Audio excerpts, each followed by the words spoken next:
aí, tudo bem? Eu sou o Márcio Barros e esse é o podcast Metrópole. O podcast é especializado em Curitiba e região metropolitana. Hoje a nossa conversa vai ser sobre proteção veicular e também música sertaneja. O meu convidado é o James Charles, meu amigo de tantos anos. Bem-vindo. Muito obrigado, Márcio. Agora do outro lado da mesa, né? Vai ver o que é bom. Agora eu tô um pouquinho mais tímido, mas é uma satisfação. Você é um cara que eu tenho uma grande admiração, respeito, você sabe disso. Para mim é um prazer estar aqui. Um pouquinho preocupado, né? Quais serão as perguntas aí, né? Não, mas fica tranquilo. Mas prometo não mentir nada. Não, fica tranquilo. A nossa conversa tenho certeza que vai ser muito agradável. E você sabe que quando ela é muito agradável é um problema, porque passa muito rápido. Mas, enfim. Ô James, como que você se apresenta para quem não te conhece? Quem é o James? James, eu faço de tudo um pouco, né? Então eu sempre vim da área de transporte, né? Atuei como concessionária na região de transporte. Depois de transporte eu já migrei para a área de rastreamento, tudo uma ligação uma com o outro. Do próprio rastreamento, aí entrei para a área de seguros, e dentro do próprio mercado de seguros, aí você vai entendendo que nem tudo a seguradora tem aceitação, e aí você apresentou como falando de proteção veicular. É aí que veio essa sequência, né? Conhecer um pouco de caminhão, do rastreamento, seguro, até ingressar no ramo de proteção veicular, que é um nicho, quer dizer, um mercado excluído do mercado segurador. E essa é a nossa atuação. É claro que o rastreamento, eu continuo ainda atuando com rastreamento, acaba permanecendo, né? Claro. E uma coisa levando a outra, por isso que a gente também atua com oficina de reparação de caminhões e assim vai tudo nessa área. Muito bem. Você veio do interior, é isso? Londrina? Opa, Londrina. Eu tô vou fazer 16 anos em Curitiba, eu sou natural de Londrina. O que te fez ir para a capital? Foi justamente um convite dentro dessa área de trabalho. Né? Então eu já atuando com rastreamento, eu atendia cooperativas e associações de proteção veicular de Londrina, até que eu recebi um convite de um empresário, um presidente daqui de Curitiba mesmo, me fez uma proposta para comprar a nossa empresa de rastreamento, e com essa proposta, na hora de assinar o contrato, na condição, preciso que você venha administrar ela, eu e minha esposa, né, administrar ela em Curitiba. Eu sempre viajei muito, mas sair vamos falar assim, da zona de conforto, sair mesmo do lado ali da minha mãe, sogros, irmãos, né? Pesou um pouquinho na época, mas a gente aceitou o convite e aí que a gente criou essa história em Curitiba. Às vezes é preciso virar essa chave, né? Tem que dar Muito, né? O tal da gente sair da zona de conforto, né? Então tá do lado ali o que você precisa, mas você acaba ficando também num quadradinho, né? Sem conhecer de fato, porque você viaja a trabalho ou mesmo que seja passeio, você aproveita só aquele momento, né? E agora quando você tem que mudar mesmo, aí você tem que se virar sozinho e criar novos laços, novos relacionamentos. Tá certo. E quando você fala em virar a chave ou dar esta guinada na vida, isso aconteceu em várias vezes, né? Você já me contou a tua história, a gente vai transmitir ela, vai passar ela um pouquinho aqui, mas tudo começou, essa tua relação com o mundo do automóvel, do caminhão, não foi vendendo e não foi dirigindo, né? Foi lavando o caminhão. Como é que é essa história? Lavando o caminhão, rapaz. Essa é uma história que marcou, eu tinha na época 13 anos. Aquela época com 14 anos já se registrava, né? Já podia trabalhar tranquilamente. E como eu não tive, meu pai faleceu muito cedo, eu tinha 1 ano e 6 meses. Aí minha avó, quando eu estava com seus 13 anos, minha avó teve um câncer e ela fazia o papel de mãe, houve uma troca. Minha avó fez o papel de mãe cuidando da gente em casa, né? 3 irmãos, basicamente tudo na mesma idade. E a minha mãe, então, fez o papel de pai, que era trabalhar. Claro. Então eu comecei muito cedo, aos 13 anos eu comecei a trabalhar e não tendo pai, então a gente não tinha automóvel, né? Claro. E aí fica naquela história, eu não conhecia nada de veículo, né? E literalmente criado pela avó, criado preso dentro de casa. Quando tive a oportunidade de trabalhar, então, fui trabalhar numa loja de armarinhos, tingindo botão, foram me ensinando, enfim. O patrão comprou um caminhão, e nisso o gerente da loja resolveu me chamar para eu lavar o caminhão, daí eu fazia de tudo, né? Lavar o caminhão, ele comprou mas era um Volkswagen, não vou lembrar exatamente assim o caminhão, mas era um furgãozinho, comprou em São Paulo um caminhão vermelho. Opa! E aquela alegria, aquela oportunidade de lavar um caminhão. Nossa, eu vou lavar um caminhão. Não lavava nem bicicleta, né? Vou lavar um caminhão. E eu quis caprichar, então, na lavagem desse caminhão.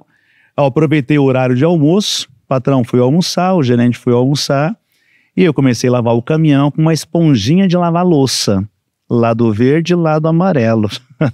Por isso que essa história marcou. Passava o lado amarelo, mas tinha muito bichinhos, né? Claro. Saí de São Paulo para Londrina, acho que 450, 500 quilômetros.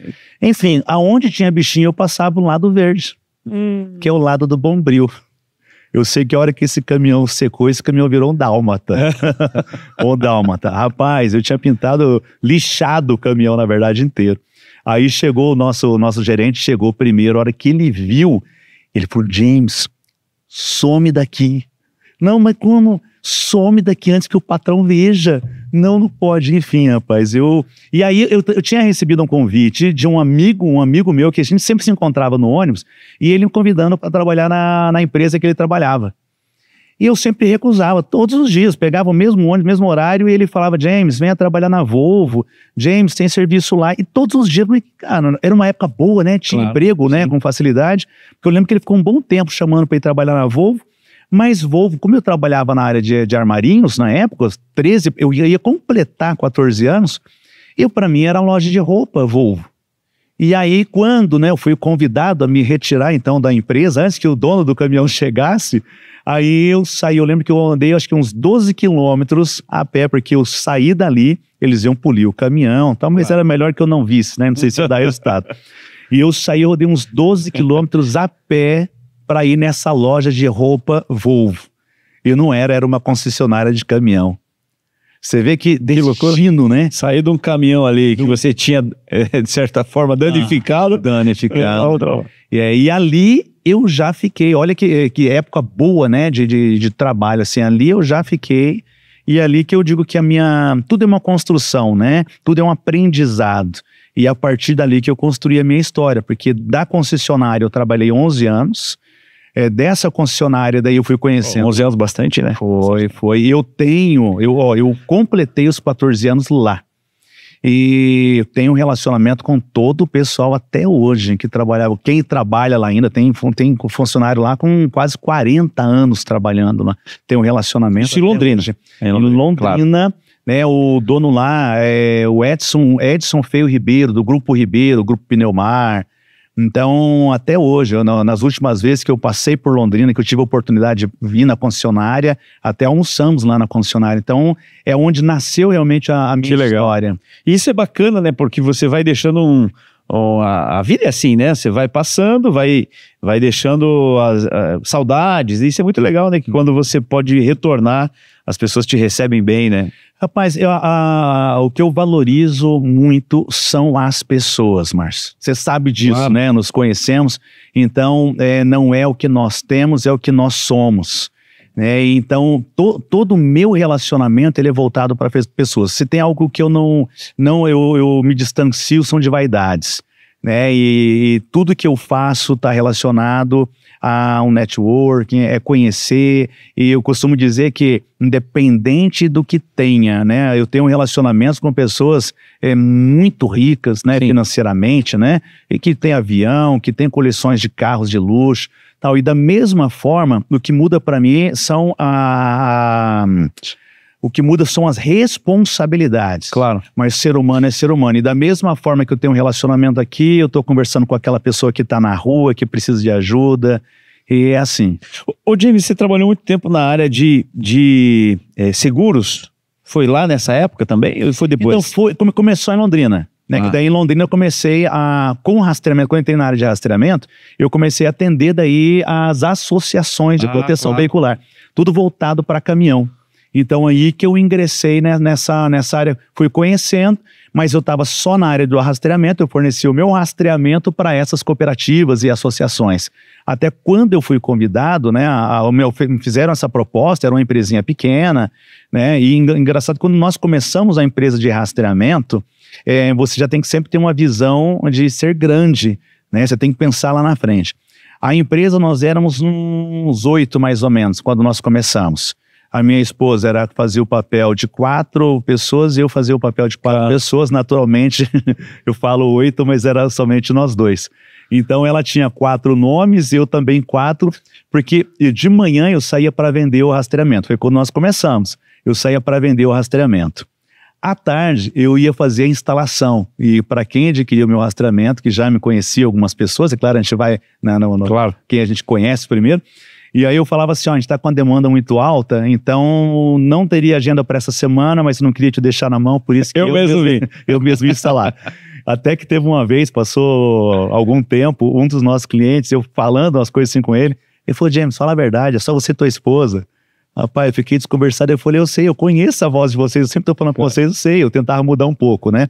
Mas a gente tratava com muita responsabilidade, e onde nós íamos era uma central 24 horas, porque onde nós íamos, a gente levava um notebook, tinha aqueles tipo um pendrive, que era conexão com a internet, modemzinho, né? Uhum. E aí a gente estava 24 horas conectados, e as coisas foram acontecendo, de fato essa empresa cresceu, e foi onde a gente recebeu a proposta, então, de uma empresa de Curitiba, despertou interesse, porque estava atuando na nossa região, e foi nessa condição de vir para cá. Só que quando nós chegamos para continuar dando atendimento, né, fazer a gestão dessa empresa de rastreamento, era dentro de uma associação, de uma cooperativa. E eu não sabia, eu não conhecia eles como cooperativa.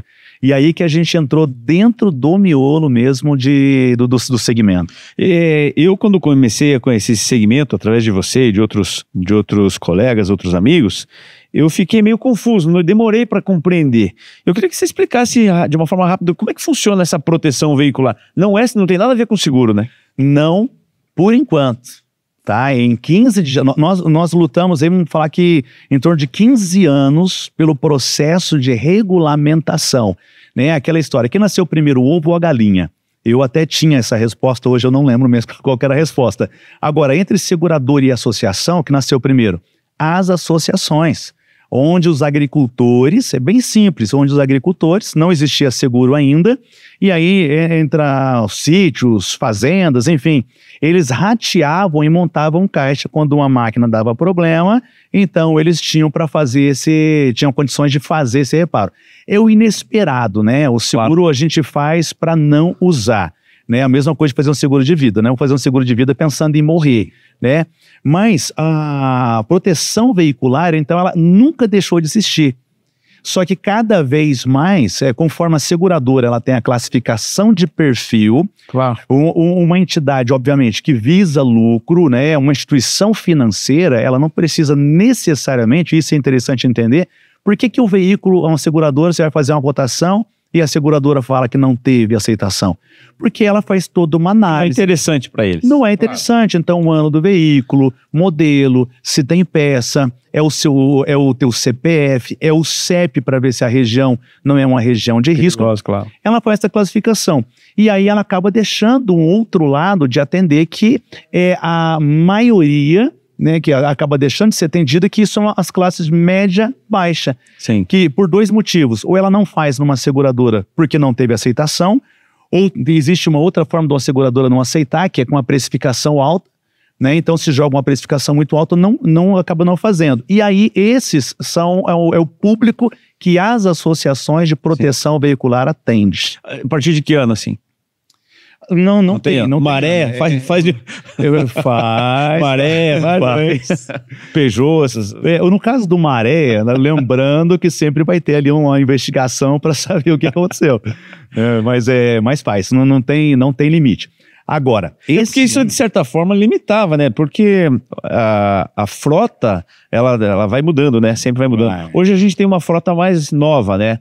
Mas ainda tem muitos carros antigos, mais velhos no mercado, né? Acho que até 20 anos aí, 15 anos. Seguradora, ela atende de 5 normalmente, tá? De 5 anos. Então seria carro 2019, imagina. Um carro novo, na verdade, pode considerar novo, né? Você mesmo assim acaba não tendo aceitação na seguradora. E a seguradora, ela tem comunicação entre elas. Não fechou numa numa Mafre, numa Sul América, Bradesco. Na verdade, existe uma comunicação entre elas. Inclusive, quando uma pega uma fraude, nenhuma outra faz, porque existe uma comunicação interna. Principalmente hoje, né, com as tecnologias de hoje. Então, a comunicação tem se tornado cada vez mais fácil. Muito legal. E eu sei que lá na tua empresa, além dessa questão da proteção veicular, tem a recuperação também, né? E essa questão da proteção, muito mais para caminhões também, né? Que daí você fecha a frota inteira, né? A proteção veicular, as associações de proteção veicular e as cooperativas, né? A gente não pode dizer ainda cooperativa de seguro porque ela está num processo ainda da própria regulamentação. São cooperativas que a gente chama de cooperativa de benefícios, tal. A gente nunca pode ser considerado uma seguradora porque nós não somos seguradoras, e isso eu falo representando as mais de 4.000 associações de proteção veicular. Não somos, mas somos muito parecidos. Naturalmente, a gente acaba enfrentando, o Brasil todo acaba enfrentando algumas dificuldades com essa, por se parecer muito a atuação. Então, por exemplo, um Sincor, um corretor de seguros, acaba fazendo uma denúncia na SUSEP, dizendo, a seguradora X, não encontrei ela no site da SUSEP. Mas não encontrou porque não é seguradora. Claro. Eles pensam que é uma seguradora, né? É correto a gente fazer uma comparação como se fosse o táxi e o Uber? Perfeitamente, exatamente isso. E agora, o Uber, bom você ter feito essa analogia, que o Uber foi regulamentado. Claro. Mas ainda tem isso, o táxi com a tributação que ele paga e o Uber, que acaba se tornando mais barato. Na associação é exatamente a mesma coisa, a seguradora e a associação. Agora, o Uber foi regulamentado. Da mesma forma, as associações de proteção veicular e as cooperativas também.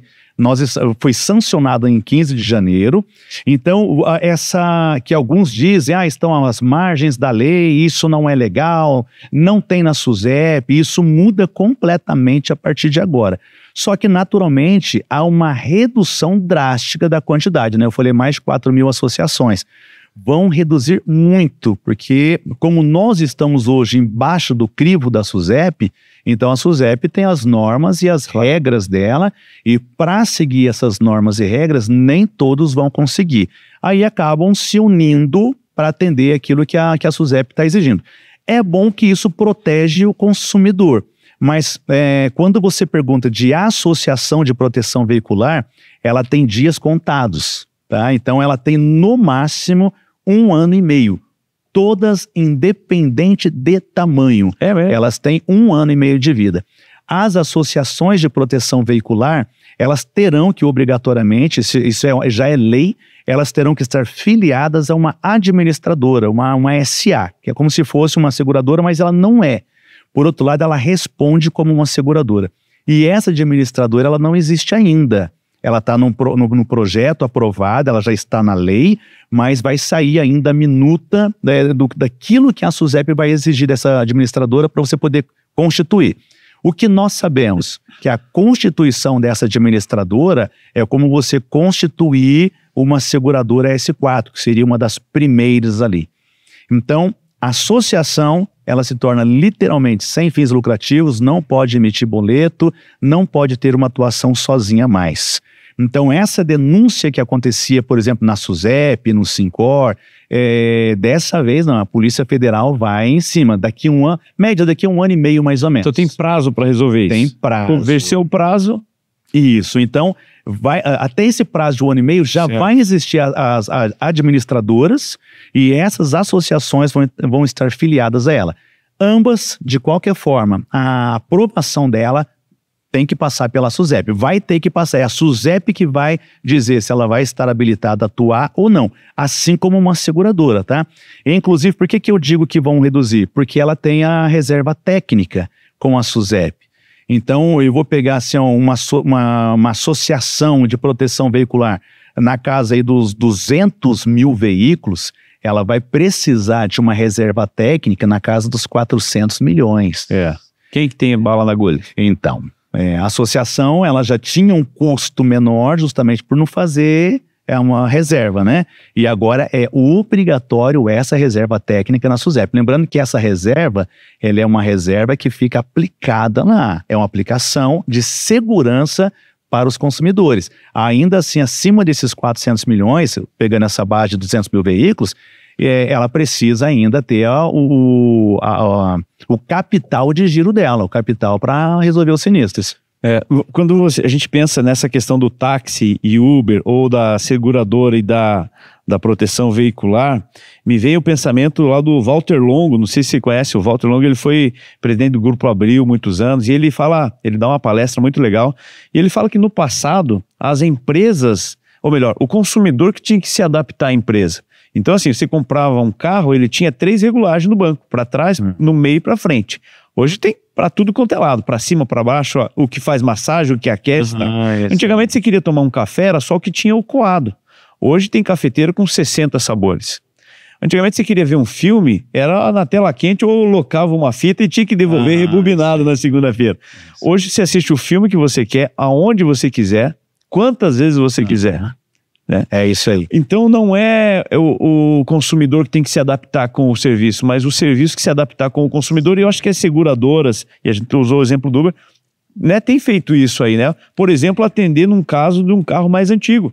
Se eu quero ter um carro um pouco mais velho, ou se a minha condição permite isso, eu preciso ter alguém que me garanta, que me dê a segurança também, né? E aquilo que a lei diz, né, o direito de ir e vir, o direito de todos, tal. Mas como assim que eu compro um veículo, eu não tenho condições de comprar um novo e eu não posso fazer um seguro?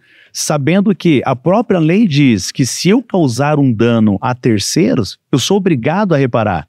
Tá, mas eu sou obrigado a reparar e não tem uma seguradora, um banco que vai me assegurar disso, porque, afinal de contas, ninguém está preparado, né? 100%, aconteceu um sinistro ali, vou tirar de uma aplicação, né? Nem todos, né? Eu vou tirar do bolso, por isso que o seguro, ele é indispensável. O seguro, ele deveria ter um custo bom para que todos pudessem ter. Né? E aí sim você consegue garantir o direito do terceiro e até o teu, que às vezes você compra um carro com muita dificuldade financiado e não consegue fazer um seguro, e um roubo é muito rápido, né? E ninguém tem peito de aço também, né? Então num roubo, entrega, tem que entregar o bem, em algum momento você recupera, você compra outro, tal. A vida não, né? Muito bem, eu tenho acompanhado a sua carreira profissional, né, de várias áreas, né, nessa questão, principalmente voltada para essa questão da proteção aí, veicular, mas tem também a música. Como é que é isso agora, você investindo na música sertaneja? Rapaz, então, né, eu costumo falar assim, né, quando você fala um negócio, eu já falo, você tá doido. Sertanejo, bom, como eu venho de Londrina, né, norte do Paraná, então eu gosto muito da música sertaneja. Aos meus 14 anos foi quando eu conheci Teodoro Sampaio, então sempre fui muito fã da música sertaneja, né? E agora, bom, eu já tinha alguns relacionamentos e agora a gente começou a aprimorar, se aproximar, conhece uma dupla aqui e outra ali, vão se tornando amigos e as coisas vão acontecendo. E aí, nisso a gente tem feito alguns trabalhos indiretos aí. E tem muita gente boa no mercado, né? Eu particularmente não sou muito do sertanejo, mas tem alguma coisa que eu gosto. E eu vi que esses dias você gravou com o Bruno César, né? Aqueles meninos lá, Sim, Bruno César e Leandro. Eu já vi eles tocando ao vivo, num evento, e eles são muito bons, né? Muito, muito, muito. A gente tem aqui da nossa região de Curitiba, né? Que era de Cerro Azul, na época, João Marcos e Fernando, que também acompanhou, né? Tivemos algumas parcerias, a gente estava sempre junto. Só que eu não empresariava, na medida do possível, aquilo que a gente pode fazer para contribuir como amigo, e entendendo que o sertanejo, a música em si, quem está do outro lado está ouvindo a música, gosta e vai curtindo, mas para quem está cantando, gosta, mas é um trabalho, o sustento da família, enfim, o futuro dela está em cima daquilo. E um exemplo do João Marcos e Fernando, que a gente acompanhou a carreira no início, né? Hoje eles são a dupla João Nelore e Texano. O empresário deles é o Anthony, da dupla Anthony e Gabriel, lá de Londrina. Sim. Então, assim, isso foi muito bacana. Aí o próprio Bruno César e Leandro, você vê, mas da nossa região, né? E os caras hoje hoje eles tocam a nível nacional. Viu, mas assim, o mercado tem mudado muito, né? Porque hoje as rádios o perfil das rádios tem mudado, a gente tem agora a TV 3.0 entrando aí, que vai aumentar infinitamente o número de emissoras de TV. Você pode transformar lá o teu espaço numa TV e colocar ela no ar. E como é que faz para divulgar? Se divulga os streams dele através de Spotify, YouTube, como é que funciona isso? Nós estamos criando agora, né? Está em andamento para ficar pronto essa semana, o canal da A Mesa Sertaneja. Certo. Então, através, pode pelo Instagram, pelo próprio YouTube, né? Então, a Mesa Sertaneja, ou pela minha rede social também, né? James CH Silva, também pode me chamar por lá. Eu tenho recebido muito chamado das duplas, né? Você deu um exemplo de Bruno César e Leandro, Sim. mas tem aí duplas boas, né? Léo e Luan também tá para estourar também, é uma dupla muito boa. Também, na verdade, assim, essas duplas que eu tenho trabalhado junto com eles são todas aqui de Curitiba e a região metropolitana. O João Leonardo e Isabela, entre outras duplas, assim. Então, como eu sou um fã do sertanejo, viajo muito para Goiânia, acompanho alguns sertanejos de lá, então a gente sabe o que é bom. Eu sei cantar? No banheiro, garanto. Mas assim, ó, mas a gente entende, a gente conhece quem sabe de verdade. Pensando em business mesmo, em negócio, assim, tem mercado aqui, o mercado da música sertaneja em Curitiba é um bom mercado? Tem. Curitiba, na verdade, ela foi conhecida pelo rock, né? Falando de música, assim. Eu fiz parte desse projeto, inclusive, foi eu que assinei lá na Câmara Municipal, dando a Curitiba o título de cidade mais rock cidade mais rock, Curitiba, cidade mais rock. Tem como a gente mudar isso? Mas sabe o que acontece? Tem gente que não entende esse projeto de lei. Pô, mas tanta coisa importante para fazer, o vereador vai fazer isso. Mas é que quando você faz um título como esse, e aí a gente já vai voltar pro sertanejo, imagina, o cara que tá fazendo uma turnê internacional de uma banda qualquer, sei lá, do Guns N' Roses, ele começa a fazer a pesquisa para saber para onde que a turnê vai passar. E ele vê que aquela cidade, essa cidade aqui é considerada a cidade mais rock. Quem já tocou lá? Já tocou AC/DC, já tocou Paul McCartney, já tocou Coldplay, já tocou Green Day. É um mercado bom, então vamos fazer lá. Cada show desse, James, ele gera mais de 1.000 empregos diretos. Sem dúvida. Né? 300, 400 seguranças, 300 pessoas para trabalhar na limpeza, a mulher que vende o tique. Até aquela Dona Maria, costureira, que nunca ouviu Guns N' Roses, mas ela faz a camiseta que vai vender no dia. Aquele pessoal do cachorro-quente, do estacionamento. Faz economia girar. Do estacionamento, do hotel e assim por diante. Então, esse título faz com que isso aconteça. E eu sei que o sertanejo tem essa força também. Né? Porque a gente tem aqueles Festival Country, outros festivais que movimentam muita gente. É isso aí. Eu te digo que assim, claro que é uma brincadeira falando do sertanejo, porque eu sou de fato fã do sertanejo, mas eu não vou dizer, existe só eu vou usar o termo aí, um ritmo que eu não sou muito fã, que não vem ao caso, mas porque do próprio rock em si, eu gosto de ópera. Eu acho que tudo é um momento, a ocasião para você ouvir. Então, eu literalmente eu escuto tanto do rock, cara, o pagode, claro, um pouquinho de cada, né? Agora, o sertanejo, se for em casa, né, meu querido, você já foi lá algumas vezes, eu faço o Márcio sofrer lá. Não, mas até cantamos junto, um Milionários é Rico. Você só não quis declarar, porque tá sendo gravado, deixa eu contar para vocês. O Márcio, ele gosta, assim, do sertanejo. Mas eu gosto mesmo do sertanejo raiz. Pô, cara, eu sou fã do Milionários é Rico.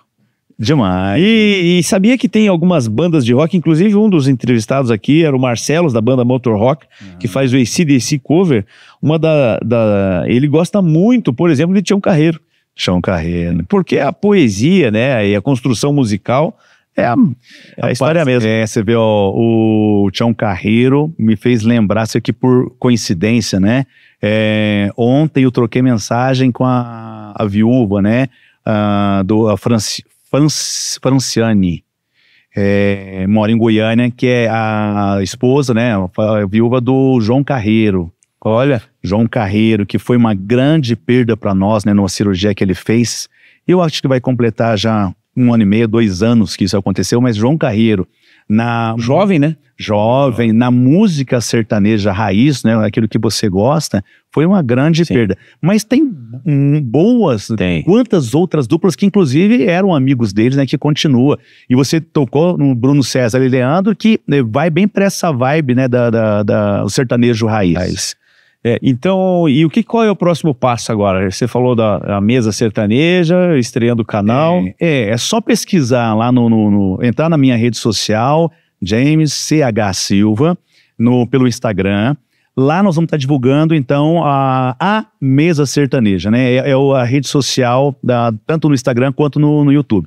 Então, nessa semana, até sexta-feira, nós vamos lançar o primeiro vídeo gravado, um vídeo vai dar em torno de 1 hora, mais ou menos. Rapaz, e eu vou te falar, toma cuidado, porque se você assistir, você corre o risco de se converter. Vai continuar gostando do rock.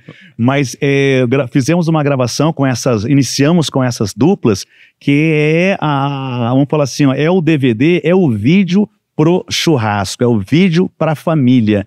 Literalmente, Márcio. Muito legal, porque a gente brinca assim, essa questão de estilo, mas o que importa é que a música seja boa, né? Bem tocada, né? Bem composta, essas coisas todas, né? Cara, e duplas, assim, a gente faz uma seleção, né?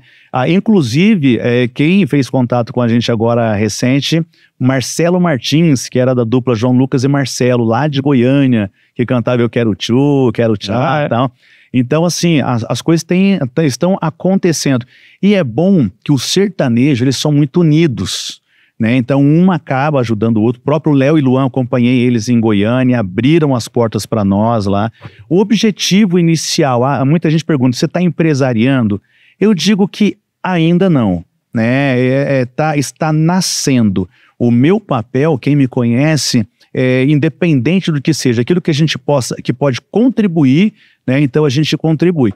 Então eu digo em todos os sentidos, né? Divulgação, os relacionamentos que a gente tem. Agora, falando literalmente do sertanejo, aí eu acabo unindo o útil ao agradável, né? Essa primeira parte dessa gravação eu gravei em casa. Você sabe, lá a gente tem um ambiente que dá para fazer uma gravação bacana. Muito legal. Então fizemos a primeira parte lá. A segunda parte também, que vai ser em torno de 1h e 15, também nós vamos fazer lá. Agora depende, as coisas vão acontecendo aí nas mãos de Deus, né? A gente sempre pede orientação para que Ele nos direcione no caminho certo. Maravilha, tenho certeza que tem te orientado. Ô, James, quero te agradecer pela atenção, por, né, prontamente aceitar o nosso convite, e tá convidado, passou aqui na frente, é só chegar. E eu agradeço demais, muito feliz de estar contigo aqui, é um estúdio muito bacana, e sempre estar contigo é sempre muito bom. Você sabe disso, né? Você tem, inclusive, o cartão VIP lá da minha casa. Eu sou das antigas, né? Eu falo que vou completar o ano que vem meio século. Opa! Só para deixar mais velho, né? Meio século. Mas é que, você sabe, eu sou muito caseiro. Então, final de semana, eu saio muito, viajo muito. Final de semana, eu gosto de receber a família, receber os amigos em casa. Criamos, e você sabe também disso, porque eu já falei, a gente seleciona quem vai em casa, né? Na nossa casa, a casa é só uma estrutura, na verdade é o nosso lar, a gente tem que selecionar quem a gente convida para entrar dentro do nosso lar. E você é uma pessoa que tem, né, a chave de casa.